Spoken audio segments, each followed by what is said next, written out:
to the RationalInvestor.com's Daily Brief.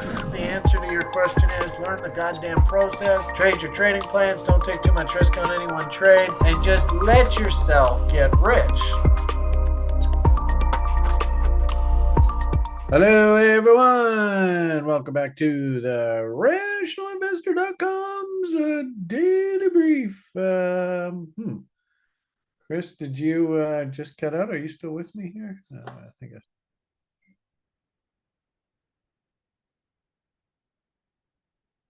Okay, cool. Sorry about that. All four of you that watch this. But I gotta say, a couple people that were just absolute stalwarts here. Good old Norray, you're so awesome. Meg here, actually, and I think I gave a shout out to her yesterday, but let's give her another shout out. Meg actually going to join the TRI educational team. We need some help with TAs and classes just to make sure we have redundancy and to help new people get settled into the trying to build a small business of trading. So big shout out to Meg. Thank you very much for joining the team. Super excited to have you on board. Glass Insights. Still don't know what the guy's real name is, but anyway, he's here every single day. He probably is one of my OGs that's been around since day one that I know, but I just don't know the name Glass Insights, but oh well. And who do we got there? We got there's a name. Ucha. I don't know whether I know Ucha or not, but hello, Ucha. And Elavorn. Oh, that's an interesting name. And there's D-Mac. Shut the fuck up, Brian. Let's your talk. Hello, new guy. There's a name for you. New guy. Yeah, D-Mac, you're a stalwart, no doubt about it.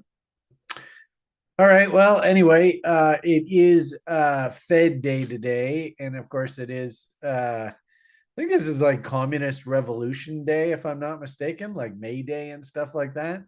I think Sjord was telling me that most of Europe is actually away today. So it might explain what the hell is going on with the market. I did take I'm just day trading away, doing my thing. I did take a long shot in Crude here this morning. I got stopped out for a $50 loss, but $50, no big deal. But still, I don't like to lose money, so it kind of pisses me off. But anyway, it is what it is. I'll never be right 100% of the time in this game, that's for damn sure. So you just got to make sure your winners are bigger than your losers and try and shoot for, if you can, shoot for that 60-70% accuracy, and the numbers will take care of themselves. But at the same time too, I've had 2 days in a row, and I don't know whether it's a function of coming into the Fed here or not, but 2 days in a row I got stopped out on trades. So I'm not feeling overly optimistic right now, but anyway, it's just the way it goes. Having said that, it is a Fed day, and I suppose that in itself was probably a reason to maybe leave the market alone today. But I am committed to this one particular setup that I'm really enjoying lately. And if anything, the irony of it all is it's been like super accurate and very profitable lately. So maybe it needs a few setups to fail just to bring the statistic back into normal, which is pretty normal. Anyway, point here is we do have the FOMC coming out here in about 2.5 hours or so, with their great prognostications and their forecasts, and of course whether they're going to change interest rates. We'll sit and watch Jerry have his fun with the audience and their press conference. I personally don't like the way that these Fedsters talk so much lately. You've heard me say that repeatedly. I think they should talk less, because frankly speaking, they're as good at predicting what's going to happen in the future as you and I are, which isn't very good. I've always said, don't get into the business of predicting the future. Whatever the future actually is, it will be more outlandish and more crazy than than you or I could possibly conceive. So don't even bother going down that road. And, like a great example is what the hell just happened in crypto. If we were talking to you a month ago, you would think that it's all roses and sunshine and it's almost impossible to lose money. And this stuff only goes up. And if you buy meme coins, you'll be rich tomorrow. How's that going? How's Gucci sweater wearers doing these days? Oh boy, what a nightmare that must be. I mean, I don't mind so much because when I do sort of sell you to learn the TRI or, take the TRI education program, what I'm teaching you is the process. And what I'm teaching you is a profession that you should be able to use in all markets, all times, just how to run a small business of trading to sort of set yourself up for success. Um, and sadly, one of the main tenets is, especially, if anything, all of you need to write this down. If there's a new guy over there on YouTube. I mean, if you haven't heard this before, for God's sakes, write it down. You should have your journals. If you ever hear anybody starting to say things like this time it's different, then ironically enough, that the utterance of that statement in itself is a validation that no, actually, this is exactly business as usual.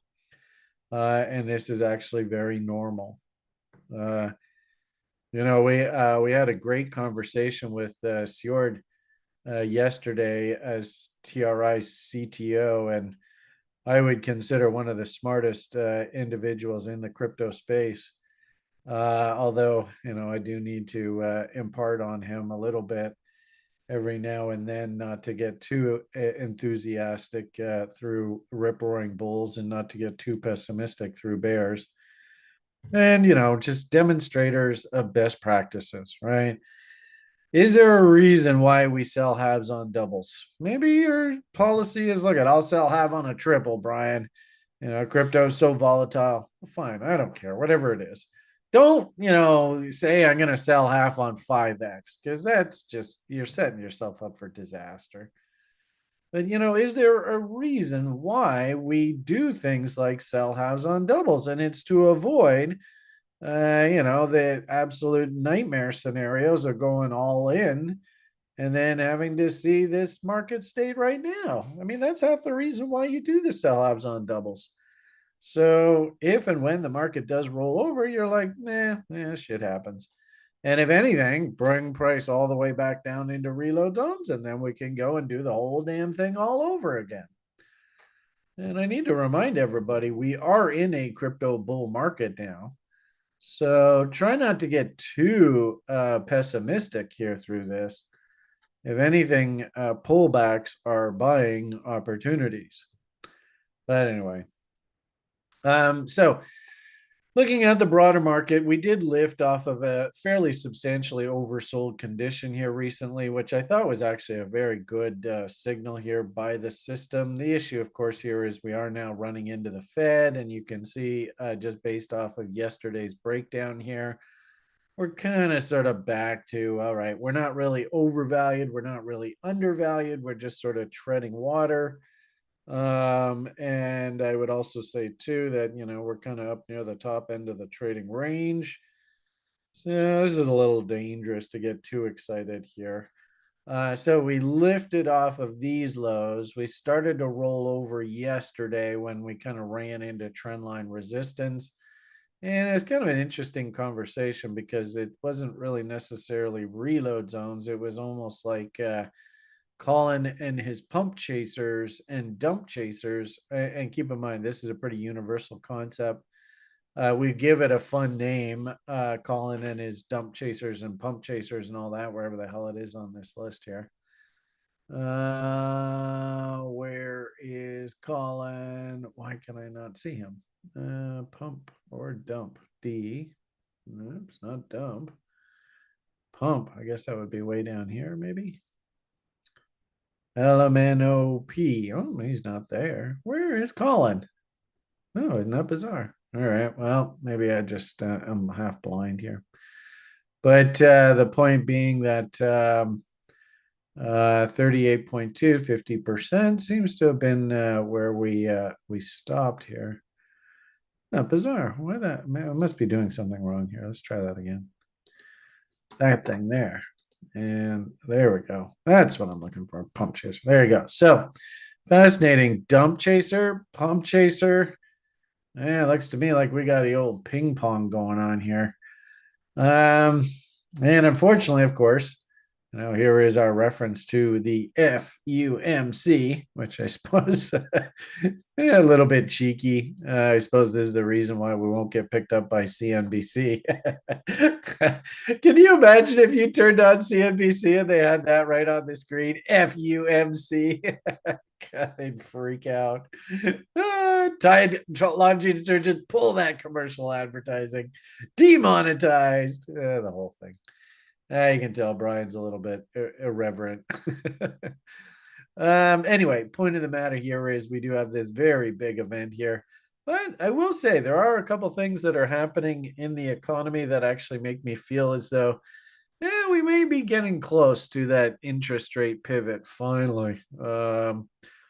Having said that, they have taken sort of the inertial wind out of the market. We usually do go through a bit of a swoon here in May, June, so I don't think that should surprise anybody. The Econs coming out today were kind of meh.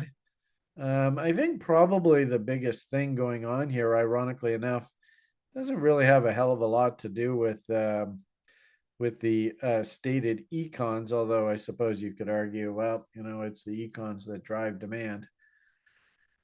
Here is sort of the headline starting the day. Fed to signal interest rate cuts would be delayed. And some of the inflationary data coming out recently really wasn't very happy.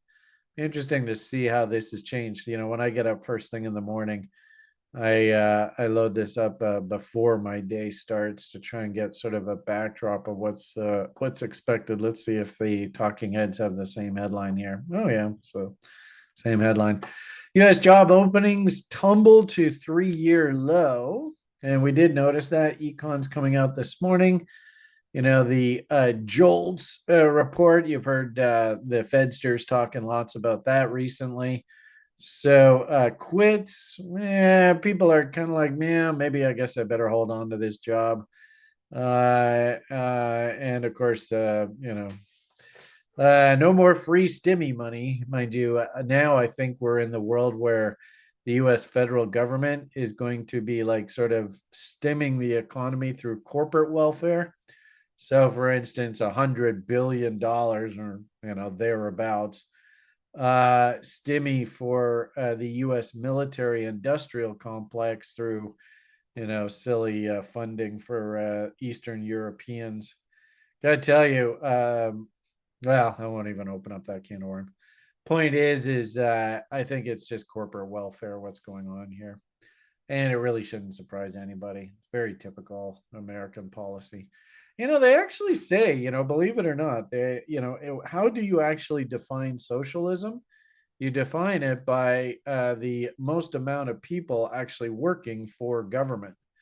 And so, if in that context, the U.S. Department of Defense is actually the biggest contractor in the entire world. It is the biggest employer in the entire world.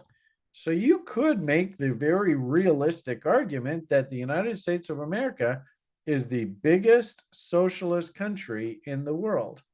Isn't that kind of a twist of fate, eh? Anyway, so back to econs. Job openings is falling, so employers are contracting. And at the same time, the quits here is also contracting. People want to try and hold on to their jobs as much as they can.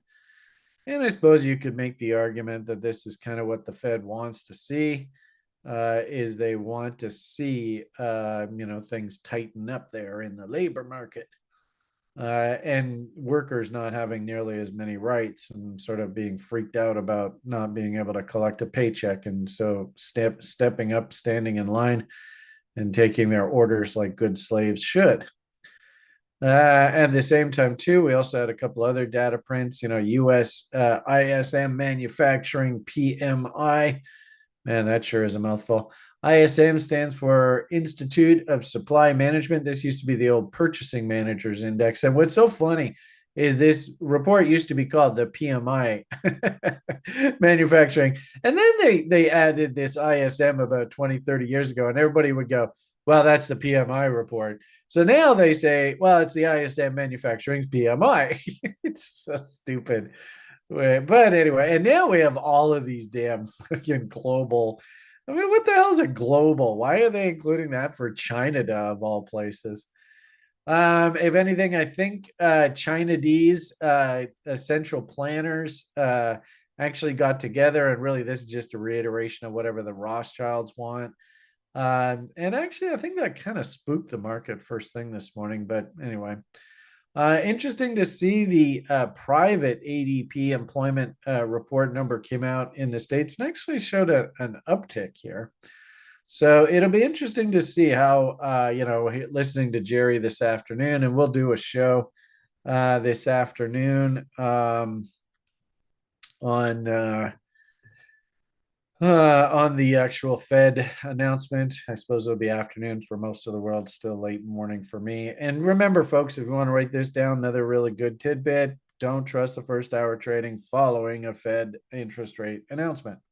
Now they've got this press conference conveniently now following the Fed announcement, and I think half the reason why they did that was because they needed to sort of fill that vacuum because people were kind of like, well, don't do anything for the first hour. So everybody just sat there and goes, okay, well, now what are we supposed to do?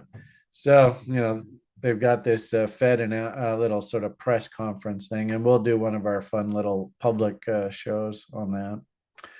I don't think we really need to go too much into specifics here market-wise because of the Fed announcement. We won't do a after party. We'll just reconvene in about 2 hours. Probably that would be the best thing to do, and then we'll do our fun little commentary through the event. Interesting to see other econs coming out. Construction spending a bit softer. Manufacturing new orders coming in a bit softer. Prices, however, higher. Oh, Jesus. So, this is just more of that inflationary talk. And if anything, I do get the feeling that we're in one of these little stagflation windows, which in the near term, the economic data is going to be tough because we have, very high energy prices that, we'll get to in a moment. But very high energy prices, which means that purchasing managers obviously can't go and spend a lot of money on things like productivity and software and stuff because commodity prices are so high. And at the same time, too, of course, we have relatively high short-term interest rates. So the cost of doing business is pretty tough. And as a result, I think these high interest rates and the high commodity prices are starting to bite into the economic data. And we're starting to see sort of series after series after series of weaker data prints. So nothing really out of the econs today to get you too excited on the bull side for the economy. And at the same time, too, we keep getting these kind of anecdotal pieces of information that prices paid is still hyperinflationary. And keep in mind, I said this the other day, and I'll say it again. Please, everybody, understand that this was all baked into the cards like 10 years ago. So for someone to actually come out and say, oh, yeah, we can fix the problem just by doing this, this, and this. Well, you fix the problem by this stupid Bernanke experiment never happening. We were supposed to go into a Great Depression that last decade, and they just kicked the can down the road. Obama, entire presidency of that guy was supposed to be actually a Great Depression kind of scenario. Instead, it was just business as usual. Instead of having prices come back down, and of course, all these banks have to declare bankruptcy because they lent too much money and they got caught with their pants down. No, no, no. It's too big to fail. So we're going to pass this on to the citizens and completely destroy their standard of living just to make sure these banksters don't suffer anything. How do you think Joey Diamond's feeling these days? I don't think he's doing too badly. And how ironic. I mean, I do find it interesting how nobody seems to have any sort of comment about Goldman Sachs. I mean, Goldman basically runs the US Treasury. But anyway, there's no point in opening up that can of worms either. So just understand all of this economic data and all this hyperinflationary crap that we're going through here right now and all this. Well, this was actually the foundation of this was laid like 10, 15 years ago. And it will probably take 10, 15, maybe even 20 years for us to get out of this mess. This 2020s, this is going to be a very tough decade. Anyway, and everybody's going boo, hiss, hiss, boo. Now, on a brighter note, keep in mind seasonality, right? Buy in the middle of February, sell in the middle of May. You made money 9 out of the past 10 years. How do you think the people who bought that seasonal trade in crude oil are doing? I think they did pretty darn well this year. So business as usual there. But interestingly enough, what month are we in? What are you supposed to do in this particular month? So is it not really a big surprise that, oh, look at that, we're starting to see commodity prices come off? What's the region du jour? I mean, just absolutely insane volatility in these inventory numbers. And I don't even know whether we can actually even like come up with trends here. But you look at this thing, it's up and down like a horse drawers. So it turns out now, and actually last month, remember we had that, or last month, last week. All right, Brian's a little frazzled by there. Weekly data, beg your pardon. Actually, this almost looks like it's 2 weeks old, eh? We had a major drawdown, and so that started to make M's, and oh boy, all hell's about to break loose. And now, mysteriously, we have a really big build. I would actually get the impression, I mean, this was a very bullish setup here. Uh, you know, keep in mind the guy that's in power sniffing little girls' hairs down there in Washington right now. This guy's a career politician. I mean, he knows how to work the system. He knows that you better get that oil price down into the election, or there's no way in hell you are going to get reelected.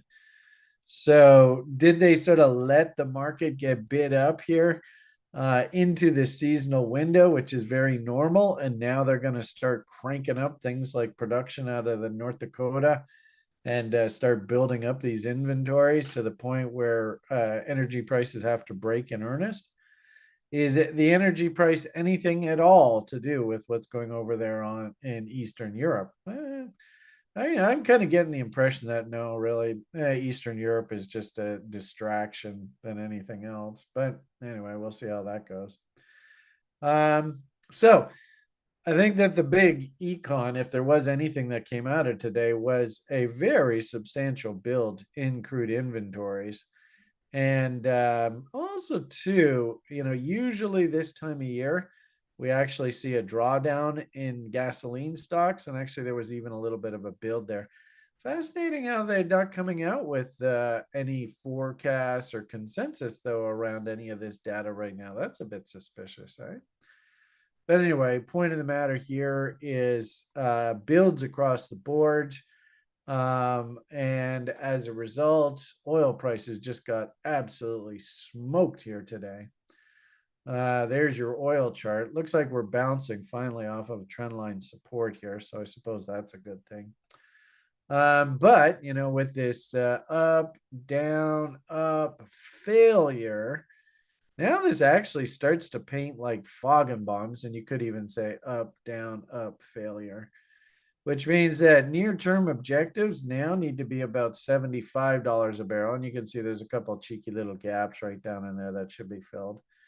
And if this thing really needs to come down, and I wouldn't be surprised, you can see there is the seasonal trade. And, if the universe is a fractal, then probably we're going to see like literally just a complete reversal of this trend now that the seasonal trade is heading the other direction. So I've said this repeatedly. I don't know whether it's a good idea to get into the business of predicting what's going to happen, but I wouldn't be surprised if we see something along the lines of this, where by the time we actually get into September, October, and the consumer is starting to think about, okay, who am I actually going to vote for? And if they can bring this inflation story down into that window, then I think Mr. Biden just walks back into office. Right now, with this hyperinflationary environment, the electorate, the populace, the slaves, they're not very happy at all right now. So, if anything, I might argue that priority number one for Mr. Biden is he has to get this market back down to earth. It'd be interesting to see what Mr. Putin does to try and prevent that. But anyway, I digress. So you can see serious technical damage done to the bull story here in the crude oil market today. Might even argue there's nice head and shoulders top, which of course probably if we measured this out, it probably projects that we need to come back down into this low $70 area, let's call it. And of course, what month are we in? I've barked at you about how dangerous May and June usually are. And usually the actual pivot in the market comes as we head out of the month of June and into the month of July, sort of that July 4th weekend event. This has been a pretty destructive day here, though. I mean, what do we got here? Crude up market down 3% on the day. Kaboom. So you might even find that because they've done so much damage here, right? It might be interesting just to see where Colin's sitting. Yeah, 38.2. So we've actually come down into the point where you might actually even find a bit of a counter trend rally. And you can see there's a big old juicy gap that they left with today's price action. And really, you might even argue that the actual sell signal in crude here on a daily basis is this really pretty little empire top here. So very difficult trade for the public to take, almost impossible. If you really want to learn how to be a really good trader, I strongly suggest that you get into the habit of forcing yourself to both recognize, and then if you can get to the point of actually trading these empires, that was an absolutely incredible sell signal there. And sure enough, kaboom, down she goes. And now that we're into pump chaser zones, I mean, it is interesting. 50% level is against these lows here. So I wouldn't be surprised if there's some sort of bottom that forms here over the next few sessions. And then maybe we counter trend rally back up into filled gaps. And ironically enough, there is even a cheeky little gap that was left by this empire there the other day. In fact, that's a nice island top right there. So interesting. You can see how the island top here basically painted a high, but yeah, they needed to revisit that level before the dump happened in earnest. I wouldn't be surprised if you see some more action up against that high again. So they've done some serious damage here technically to this chart. And I think the bull is done for now. And is there any other sort of venues in the market that will show this sort of inflationary proxy? And I think this is why the inflation problem was as bad as it was here over the past 6 months or so. Everything to do with the energy market and the energy price. And I think I've shown you this before. You'll notice on that break in crude oil prices, look at what we have here on our inflation deflation proxy. So you heard me the other day going, until this thing ends out, there is no way in hell I can talk about the Fed even thinking about lowering interest rates. And lo and behold, with that break in energy prices, the markets based inflation proxy is now actually starting to get happy again. Yay! So that's a good sign. I suppose the final piece is what we really want to see is we want to see this short-term bond. That's this, I don't know, this is yellow. I'm not quite sure what, yeah, it is yellow.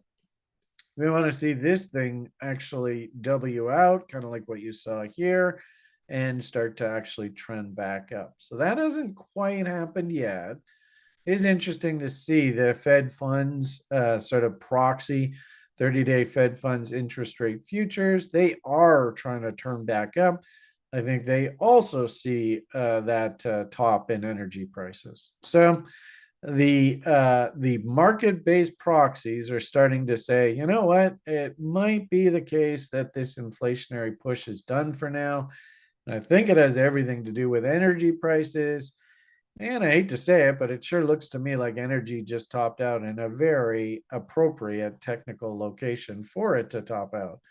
And we do things like reload zones. Hello, what a surprise. Right in that reload zone, in comes your top.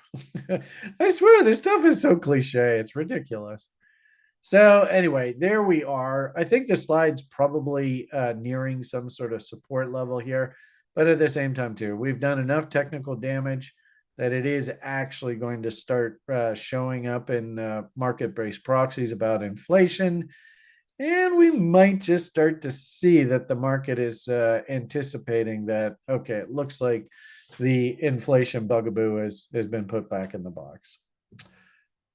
Does that mean that we actually have buy signals in risk assets and stuff just yet? I don't know. I mean, it's a tough one. You can kind of see that the Bitcoin and crypto market, which I think is actually a really good leading indicator, it's trying to base out here. Done a lot of technical damage of late, of course. Boom. Happy little shorts from where you actually had pretty appropriate short trade level location. Look at the size of the profits on this freaking trade now. If you shorted this bot setup, you had one high, two highs, three highs. Can I figure out some way to get short here? I mean, I'm not going to say this is easy. Really pretty railroad tracks there, but that high, that high, that high. Then, of course, all these highs. So that would have had you going short here just recently on a break of 63 and change. Yeah, let's call it 64, somewhere in that area. Move stop to scratch, move stop to trailing. I think we broke to new lows here. Maybe we didn't. Oh, no, we didn't. All right, so that's good.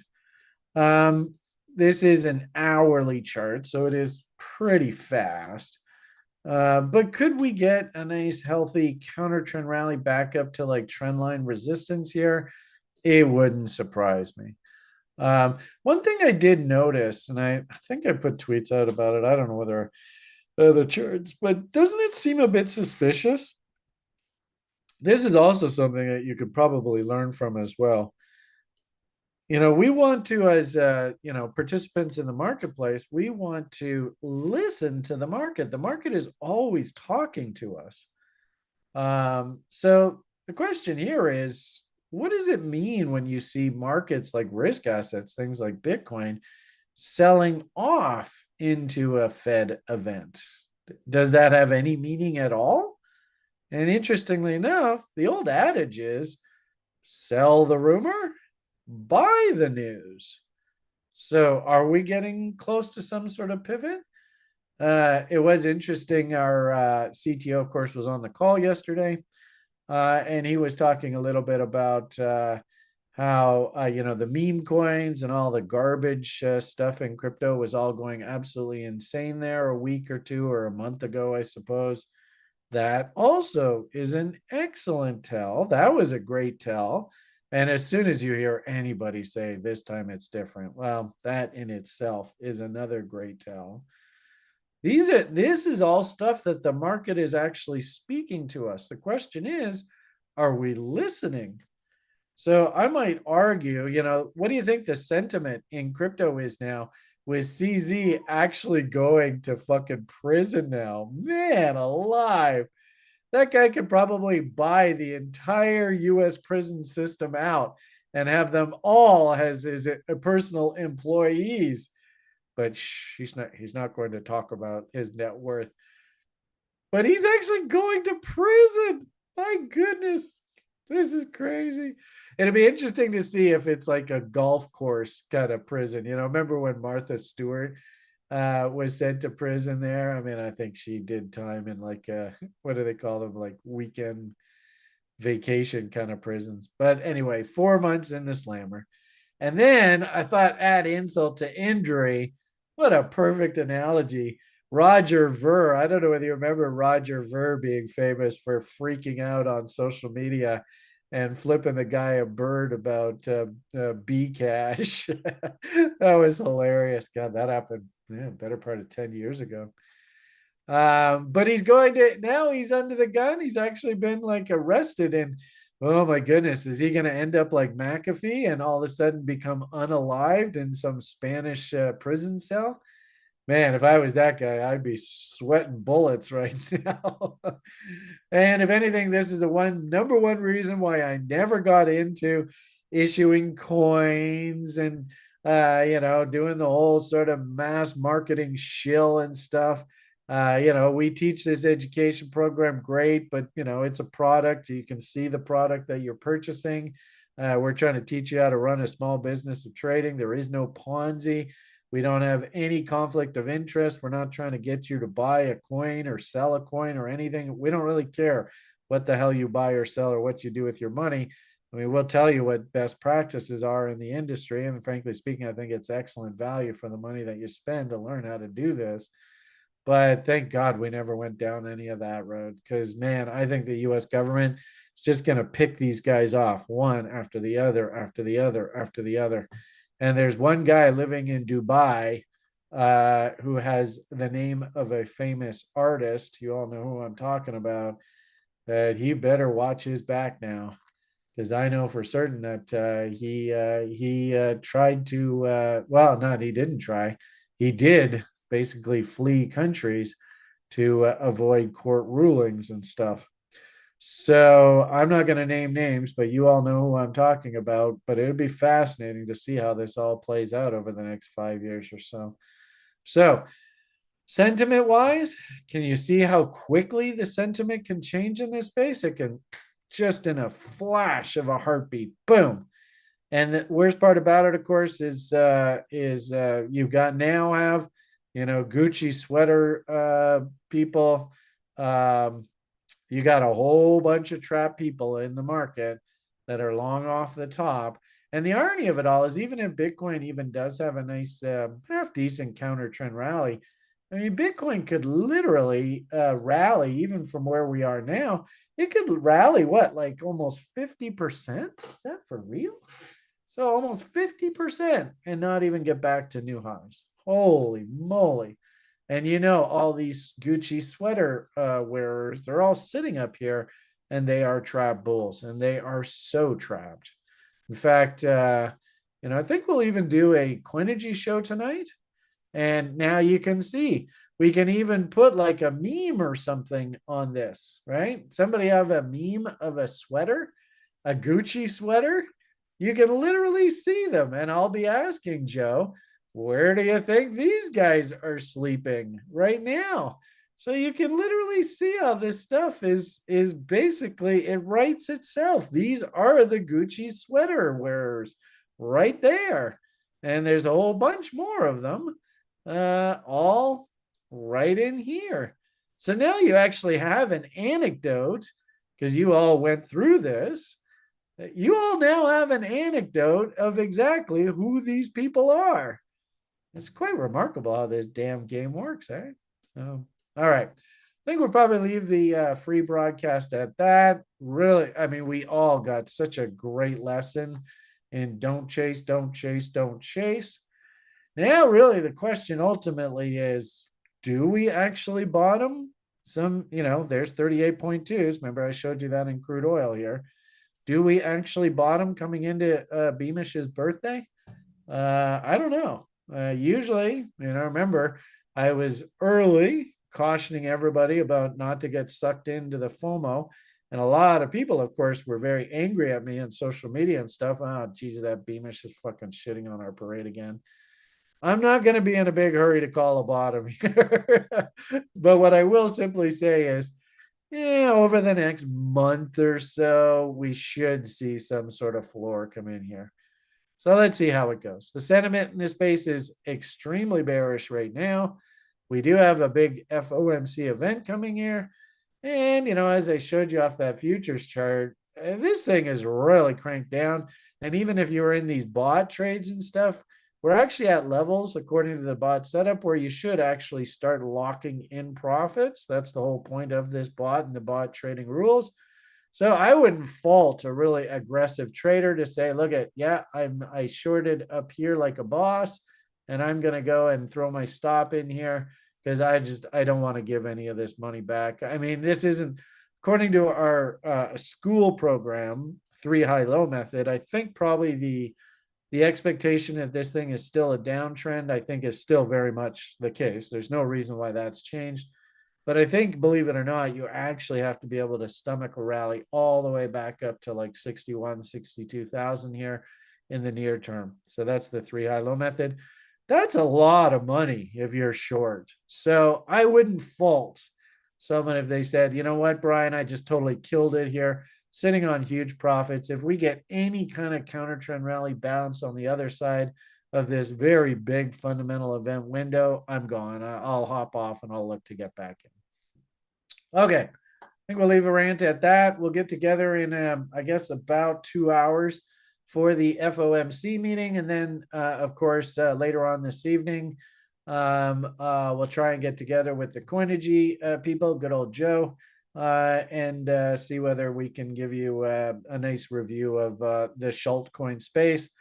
And I wouldn't even be surprised if we look at a lot of names that they've actually worked their way back down into buying windows. So those nanny nibblers, those little old ladies, ironically enough, now you actually should start to get to work. But remember, usually the way I operate is usually I'm right. So I do like the idea of nanny nibblers if we start getting down into reload zones, but usually I'm early. So I wouldn't be surprised that this bottom, whatever it looks like, it's going to take probably a month or two to actually form, and then we go back into a bull. And that usually kicks in somewhere around late June, early July. Okay, that's it for the rant. Hope you got some value out of that. PMA for the win. Slow and steady wins a race. We would love to be able to teach you all how to run a small business of trading. I think it's all in your best interest. And, as somebody had pointed out, I even showed it on Twitter. I was so enamored with the statement. We'll just leave off with this little shill here for you. Well, maybe I don't even have I don't even have the Twitter page open anymore. But you can either go and lose a lot of money, Gucci sweater wearers, not following the process, or you can invest a little bit of money in learning the process and learning how you're supposed to behave in the market, buy down markets, sell up markets, appropriate risk management, etc. And frankly speaking, I think it's all in your best interest to invest a couple bucks in yourself. $1,500, I think, is what we charge for the level 1 program, which is an absolute steal. And at least you'll know how to run a small business of trading. So, all right, everybody, have yourselves a great day. PMA for the win. Would love to see you in the class program. So new school term starts in a week or two. Get off your butts, get registered, and let's all learn how to actually act professionally in the marketplace. All right. Have yourselves a great day. All the best. See you in a couple hours for FOMC. The only thing that Brian says, bye for now.